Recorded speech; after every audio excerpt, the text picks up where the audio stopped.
Why are you guys here? Oh, we're making a documentary. We came here 2 years before. We gotta move out. Okay. We'll take the cameras, check all this stuff out right now. My name is Hu Jie. 2 years ago, my crew and I set out on an unlikely journey across Latin America, tracking Chinese migrants trying to reach the United States illegally. The smuggler might be thinking I'm one of his merchandise. On the journey, things often didn't go as planned. There were times when I wasn't sure if the migrants or we ourselves would make it through. You got a vehicle behind you.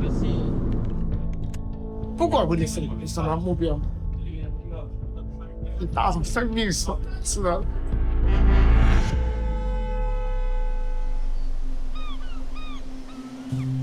But in the end, they all made it to America, and their journey resonated far beyond the border. I'm Kristi Noem, the United States Secretary of Homeland Security. But as a new administration took over, everything began to change. President Trump has a clear message for those that are in our country illegally. Leave now. If you don't, we will find you, and we will deport you. We began to wonder, where are the families now? And what has become of the American dream they risked everything for? Over 3 weeks in January 2026, we set out to find them.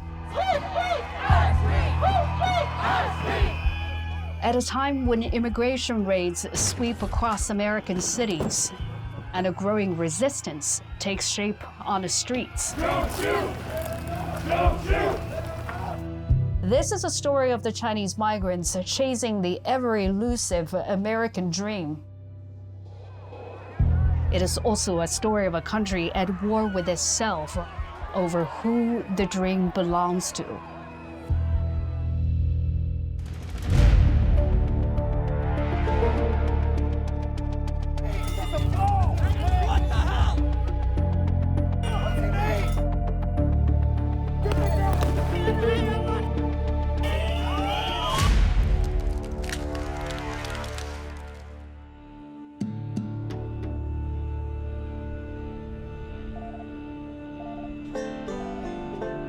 I'm returning to Jacumba on the US-Mexico border to see Sam Schultz again.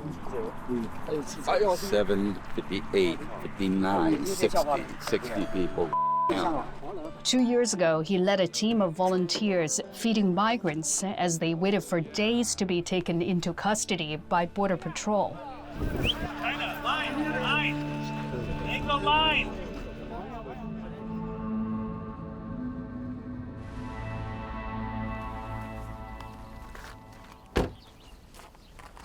Sam. Hello. So nice to see you. How are you? Very honored to see you too. Your documentary. You watched it? Oh, multiple times. No. By far the best of anything that I have seen so far about the migrant experience. Thank you so much. Is that John? Hey, good to see you again. See you. Yeah, it's Yeah. been a while. Yeah. So when was it actually that you were last here? Was it January? Slightly more than 2 years ago. We came right around Thanksgiving. Well, the times have changed significantly. Yeah? I could tell you that. Yeah, for better or for worse. Well, I mean, in terms of border crossings, they're at zero. I mean, basically. Yeah. And whether that's good or bad, I don't know.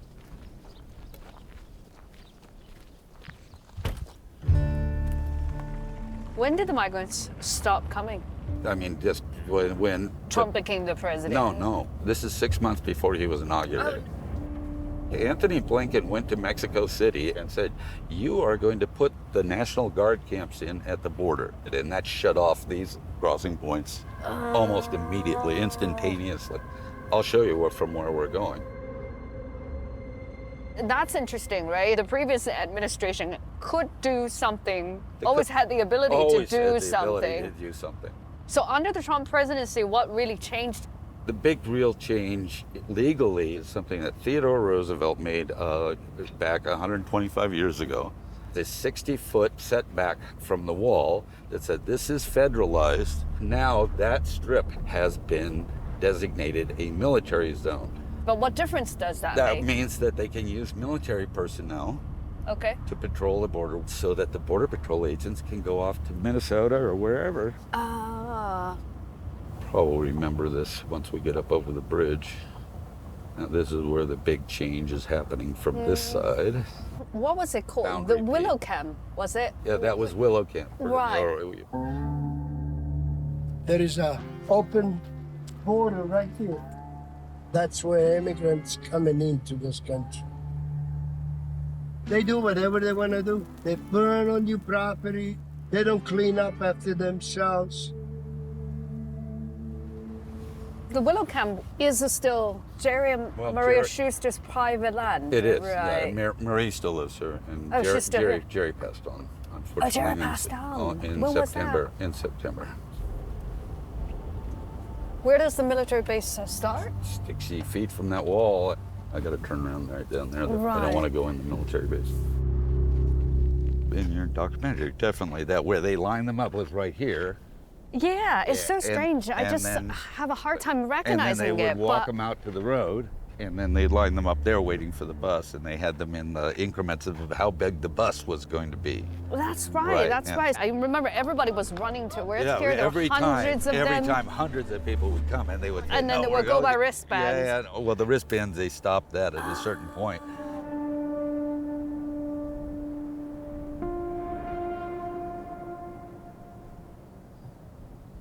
This is where you This used is to where I used to prepare the cook, you know, meals. and all that Yeah. stuff.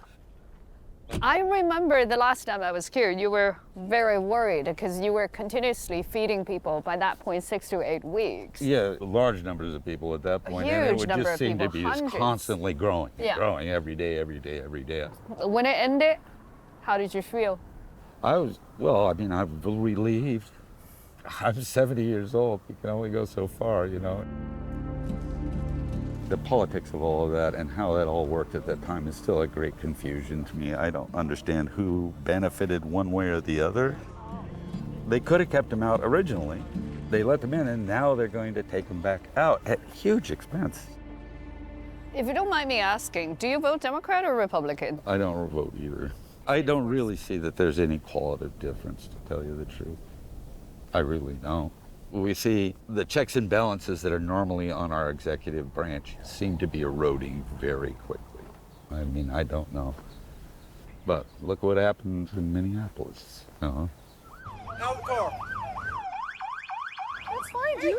I'm not mad. No! Shame! Shame! Oh my God! Justice for who? Justice for who? Justice for who? Justice for who? Airline and your flight crew, welcome to Minneapolis. I arrived in Minneapolis 2 days after an ICE agent shot and killed Renee Good, an American citizen who was observing immigration raids.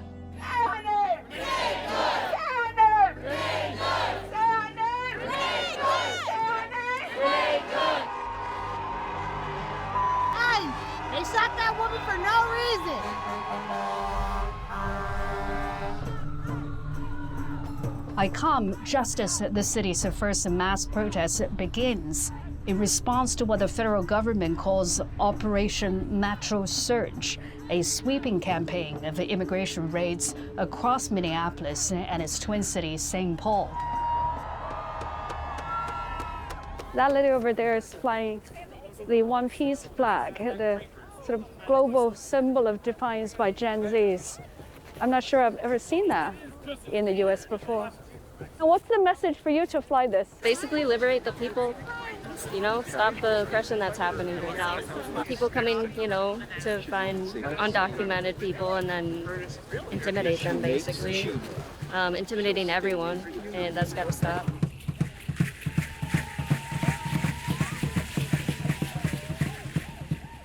It's minus 6 degrees out, and because of the wind chill, the app says it actually feels like minus 15. And I had thought, why would people turn up to a rally when it's this cold? But there could easily be a couple thousand people now, and they just keep on coming.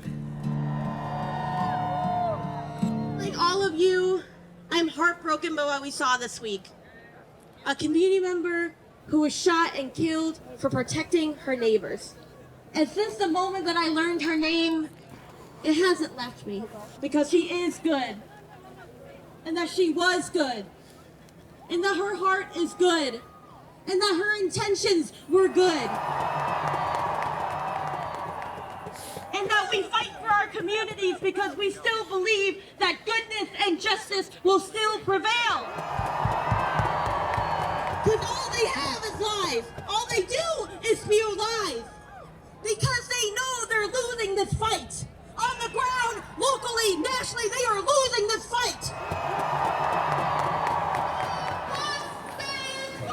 We will not run up like ice. Immigrants are welcome here. I don't know, that's probably pretty good protein. You want one? I'll take one. All right, some meat sticks and energy drinks, guys. The best. Got a lot more people to chase. Oh, you got it. Stand back! Stand back! You're gonna get it!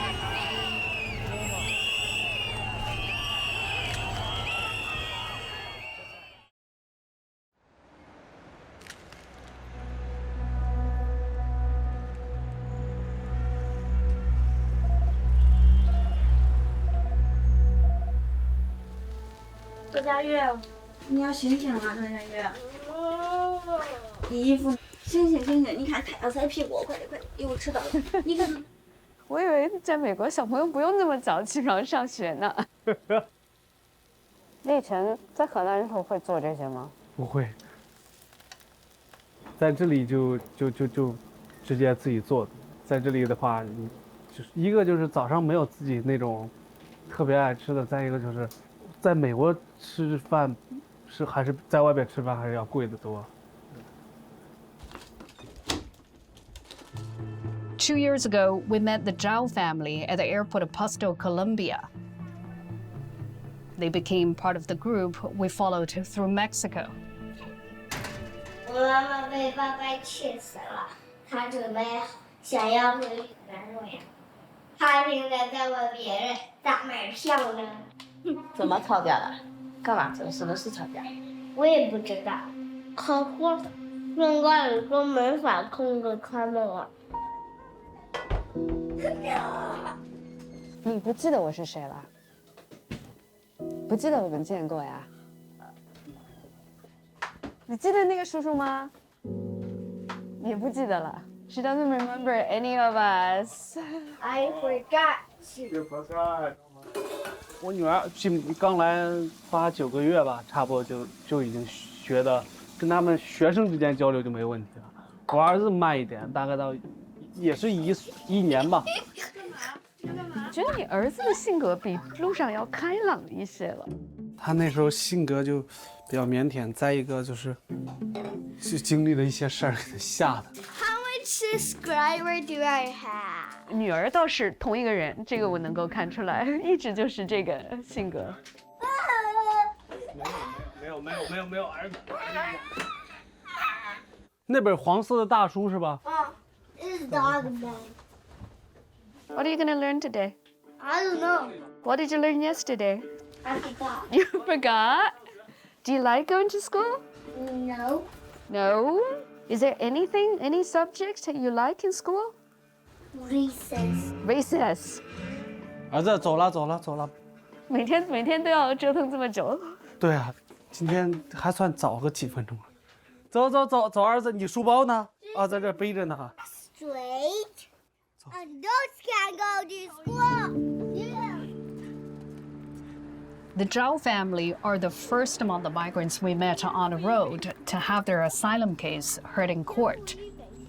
我们学校很近的。Their hearing is less than a week away. After dropping the kids off, Hu Jie heads to his lawyer for some final preparations. 平时穿这么整齐吗？没，就。你开车开得好吗？还行，跑外卖嘛。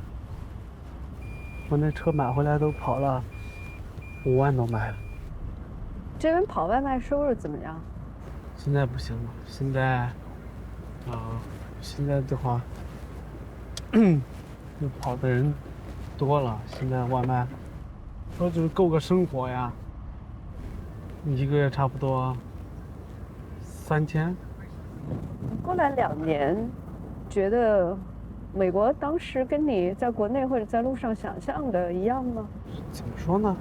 其实那时候，我来之前吧，还就是国内那份工作挺不错的，就是在一般打工人里边，算是好，或者是中等吧，或者说中等偏上一点。来这里就不是为了经济目的。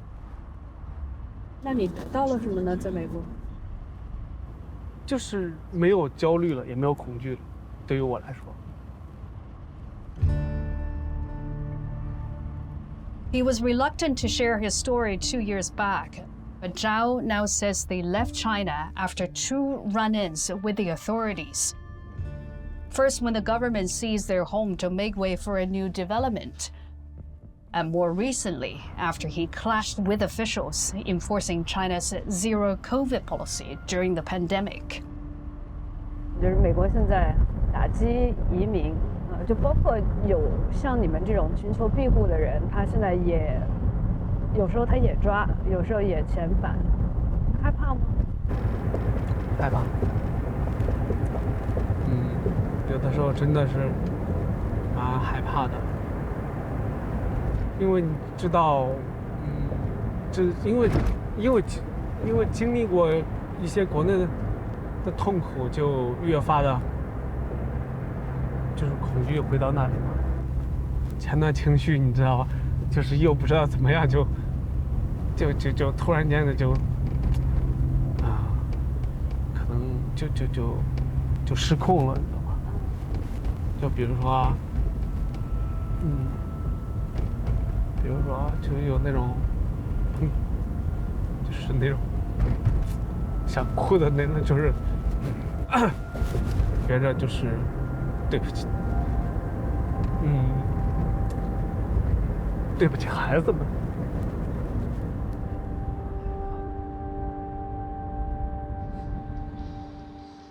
Zhao's lawyer is based in a famous Fatman Ding Plaza.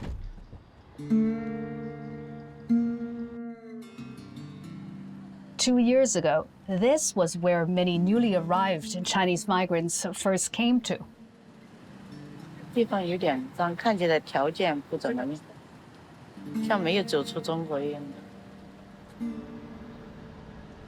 But even as they settle down and move on, the plaza remains a center of gravity in their lives. It feels pretty strange being back at Fatman Ding Plaza. On the surface, it still looks pretty much the same. The same shops, same restaurants. But if you look closely, something obviously is also different. And remember, there used to be these guys just hanging around, not doing much, because they had just come across the border and not being able to find a job. Now you don't see them anymore. Did they move to other states? Did they go back to China? Or they're simply trying to stay hidden? Back then, young men would gather outside this employment agency waiting for work. 来了半年多了，快1年了。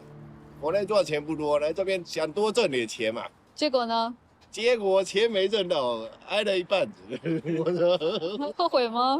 后悔也没用啊，后悔跑回去更加打脸了，是不是？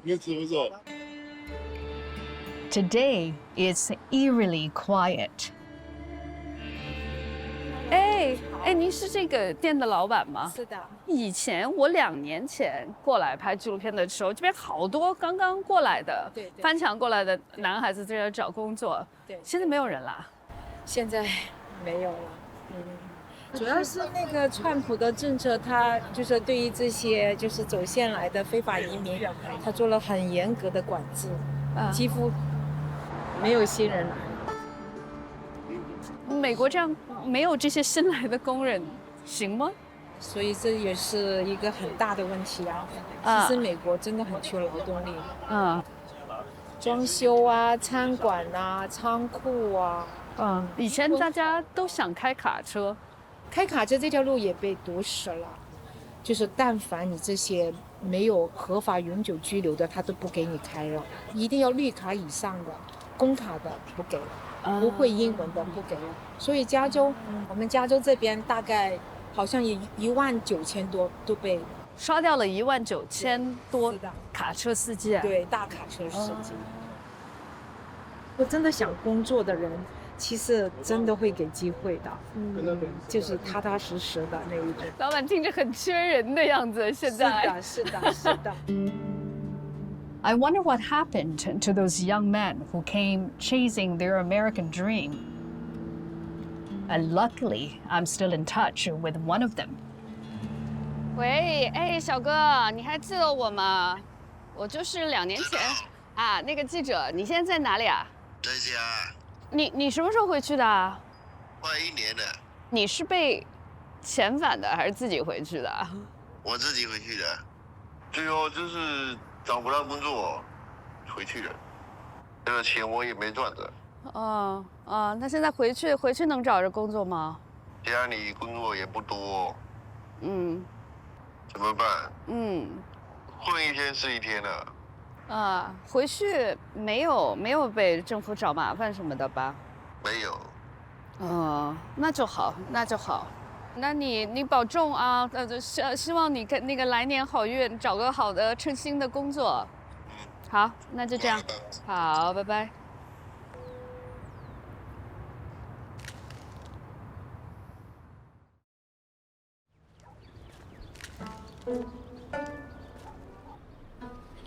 几个哥们儿你好，我这边是做2手车的，做这。现在有中国驾照的话也可以开。有中国驾照也可以开吗？前面半年6个月。加个微信，加个微信。包括你就算没有银行卡的话，你买的车不是特别贵的话，情况下买几千块钱车的话，像我们车行业自己也可以借给。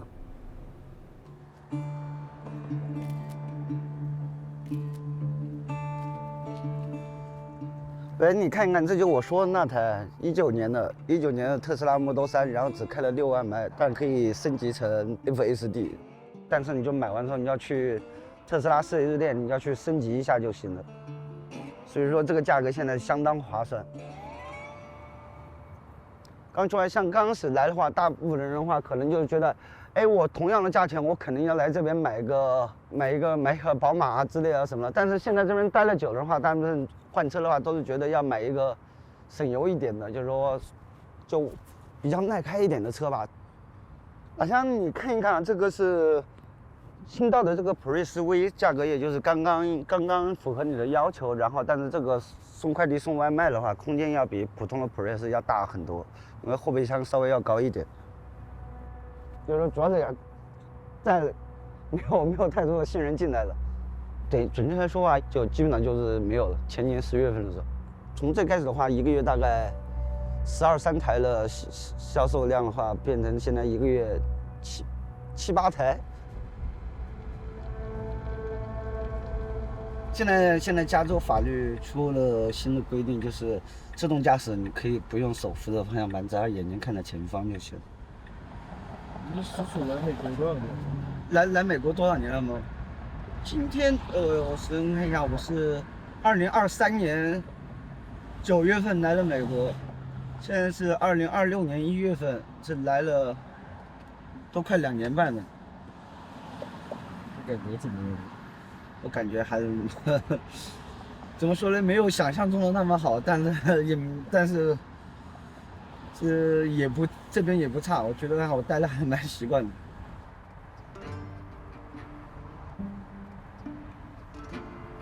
你是打算长期的在这边？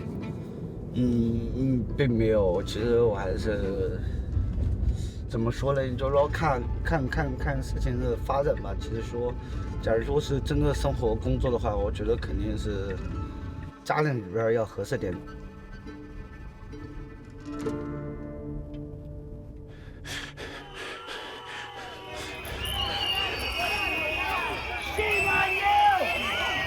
That Dodge has one of our people in it. Do not block my camera! Do not block my camera! You okay, man? Are you good? I'll be alright. What the is going on? What is going on?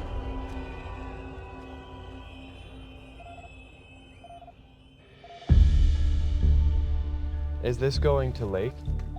It's south side somewhere. It is south side? Okay. It's, somebody just said ice doing door to door. That looked like them. There's ice. That's an ice vehicle.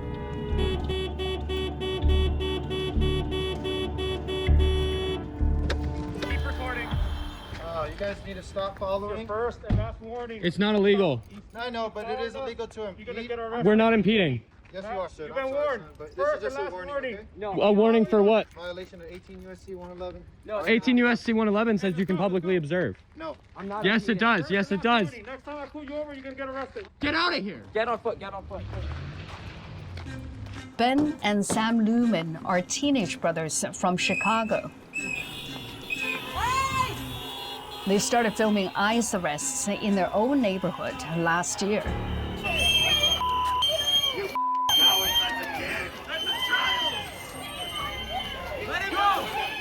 A day after Renee Good was shot and killed, the brothers drove 6 hours to Minneapolis.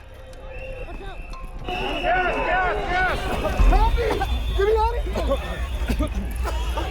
Help me!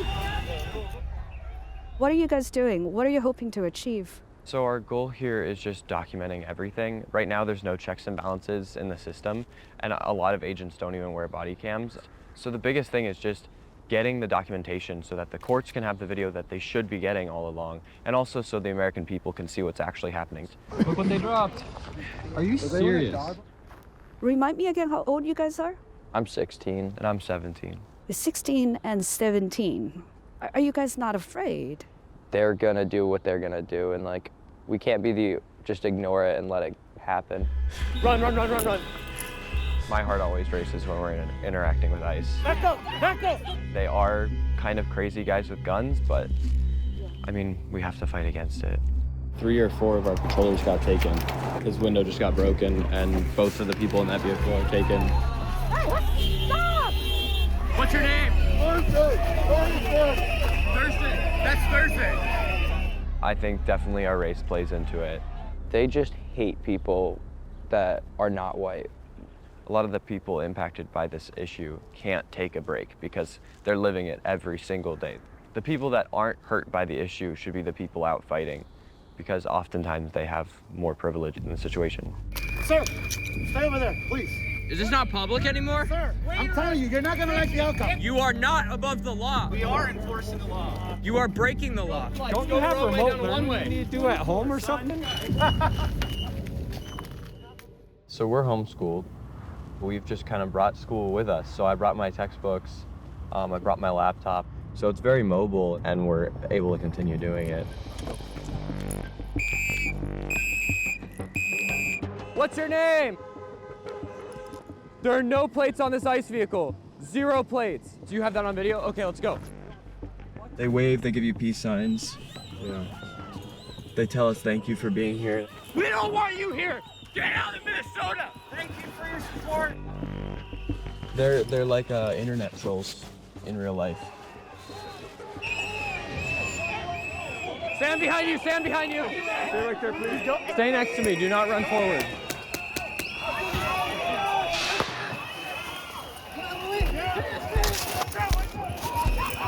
Don't forward. Ow! Is there something in my hand? Did they shoot us? Yeah. Take a deep breath. Take a deep breath. Oh my gosh, I think I'm good, but geez, that stuff stings.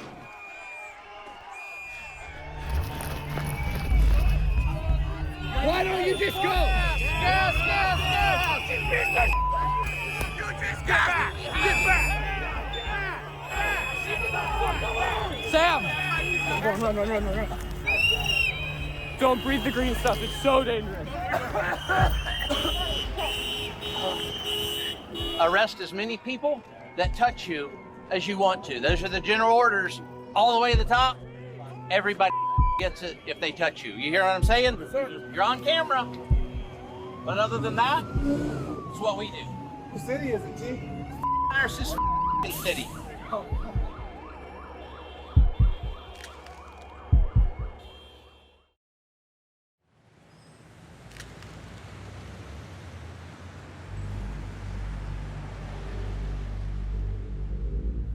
I did not join the Luhmann brothers on their patrol. Federal authorities have repeatedly warned that ICE observers could be arrested and charged. And our lawyers say if we got caught up in a scuffle as foreigners, we could face immigration consequences, including deportation. Driving around Minneapolis by ourselves, I start to notice more ICE observers. It's hard to know how big this rapid response network is here in Minnesota, but aside from the people patrolling the city in their cars, every few blocks, you also see volunteers standing around the street corner with whistles ready to blow if ICE turns up on their block. And Minnesota is the third coldest state in the U.S.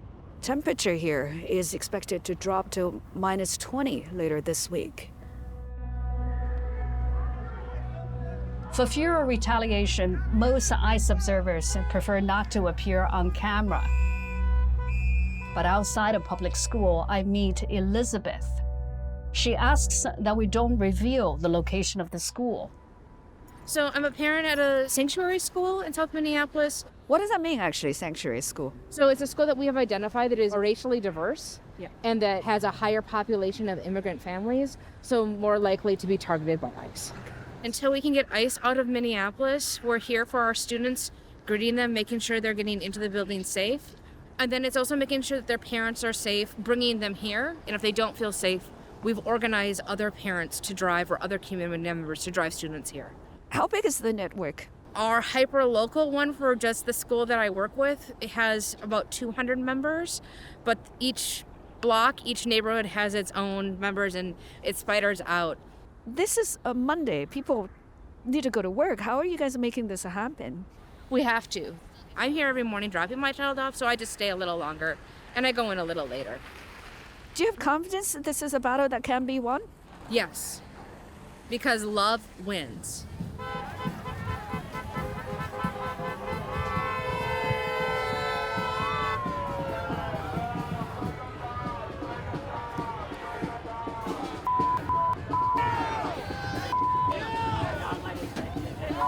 ICE, that's all we have to say.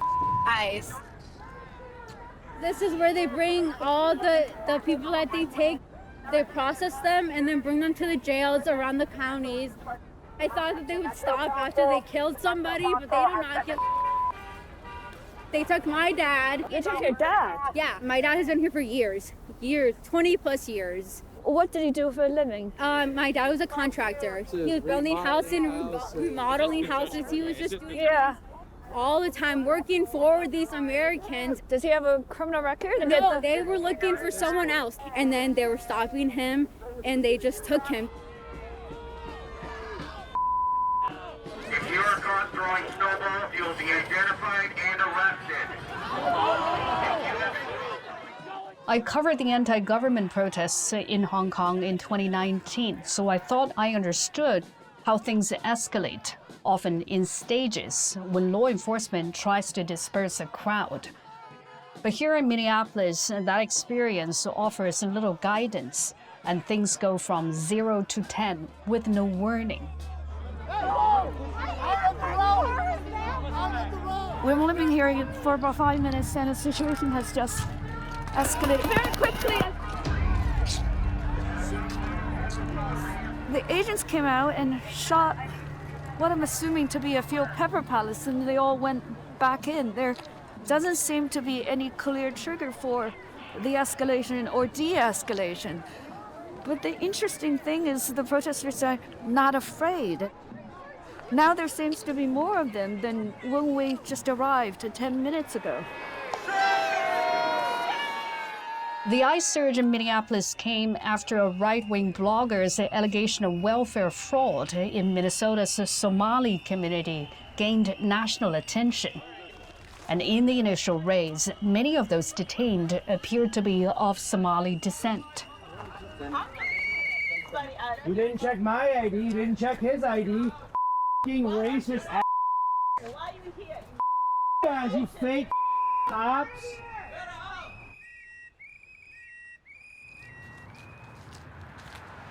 Minnesota used to be very white, the population dominated by descendants of German and Scandinavian immigrants that came in the early days of the United States.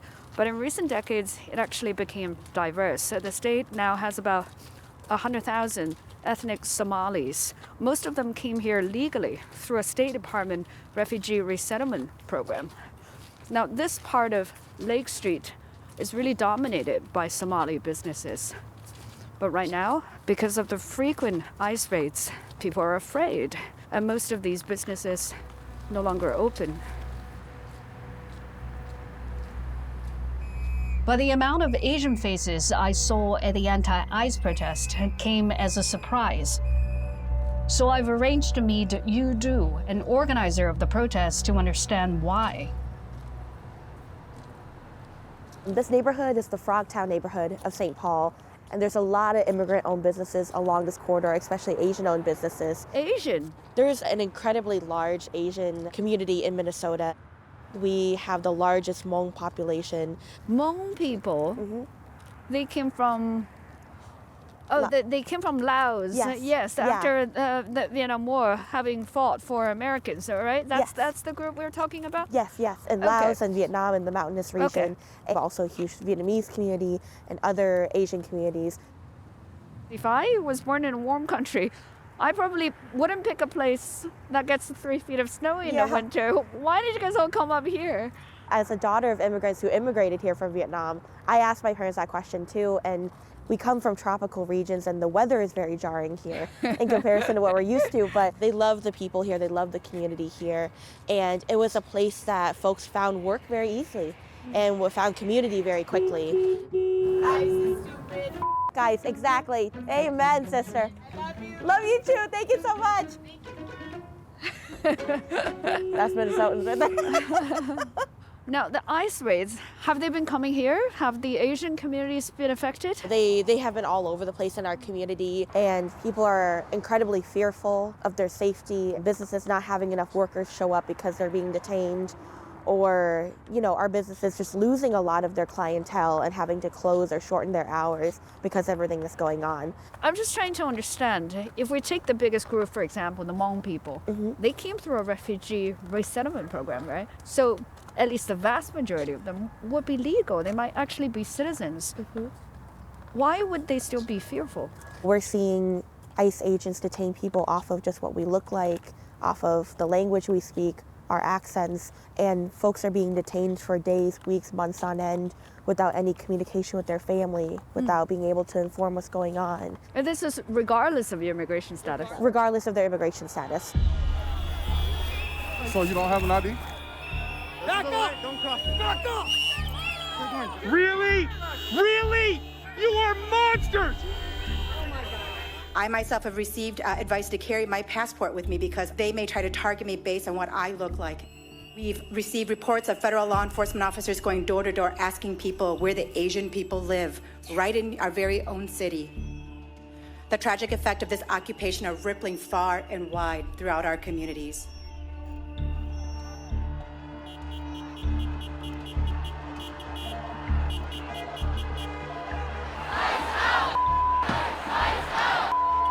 What do we do? Stand up, fight back! What do we do? Stand up, fight back!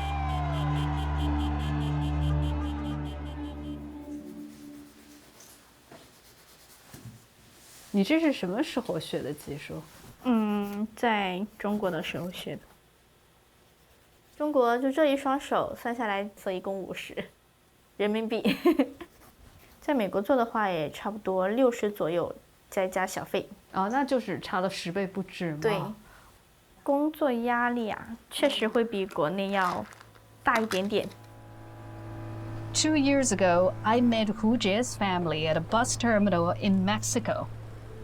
They had come from my hometown of Chongqing. 你在干嘛？研究地图，过检查站。On the road, her son was so young.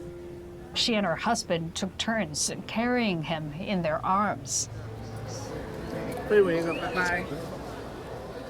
孩子几岁了？现在4岁。我记得路上好小。路上好像是在路上过的2岁的生日啊，然后当时说话也说不太多。等会儿我们去接他的时候可以去看一下他现在变化。你们当时路上过来的钱是借的吗？对，借了一点，然后自己有一点。现在还上了吗？这个钱？还上了。第1年都是在辛苦工作，然后还别人的那些钱呢，还有一些贷款。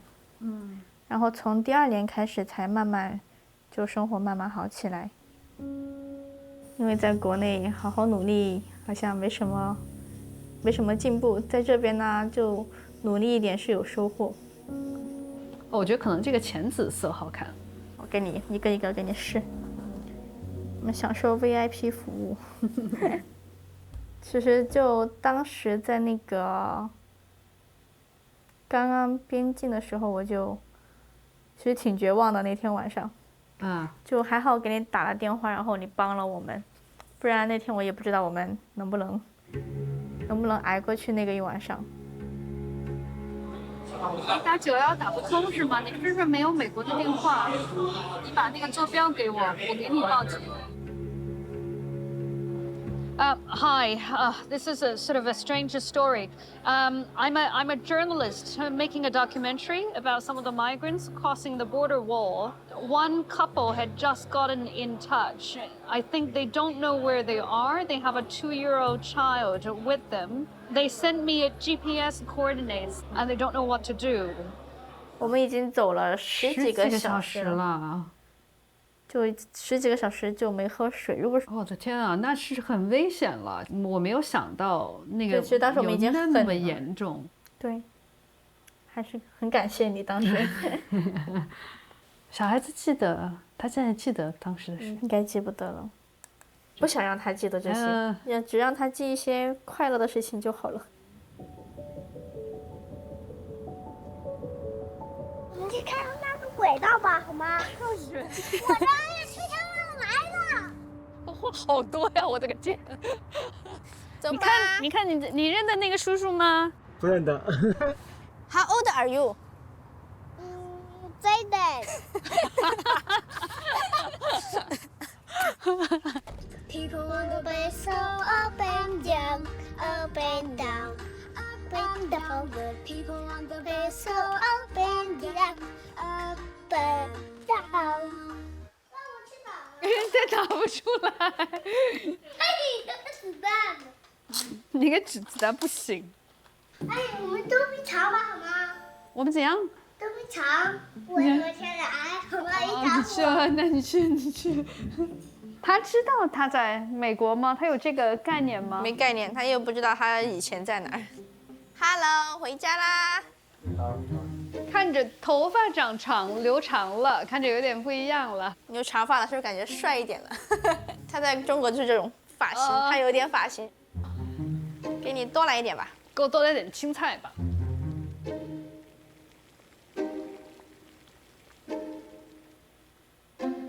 好好吃啊！还给你留了一点。好，对，谢谢。你现在做什么？在仓库里面开叉车，贴单。那平时得8、9点下班呢？12个小时到14个小时啊，要做！天啊！我之前在国内不做工地嘛，那会儿，对我感觉比国内也好些。国内1个月6000到8000。差不多吧，差不多。6000到8000，就晚上随时都得加班，没有加班费的那种。我天啊！周末好像也不休哈。不休，没有休息时间。你们好像就是对生活呀、对未来的预期，没有什么分歧，是吗？我想3年买房。你们2个有那么能干啊？努力呀，努力，加油努力。1个月存7000。7000可以啊。存7000美元，存7000美元。你就看到他忙的时候，都凌晨2、3点都还在外面干。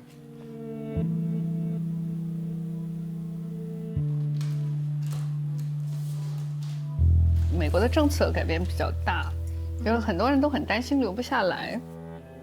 我也担心。我们也担心，但是然后呢？如果一定要回去的话，真的走到这一步的话，觉得还是来美国这趟。我会换国家，我不会回去。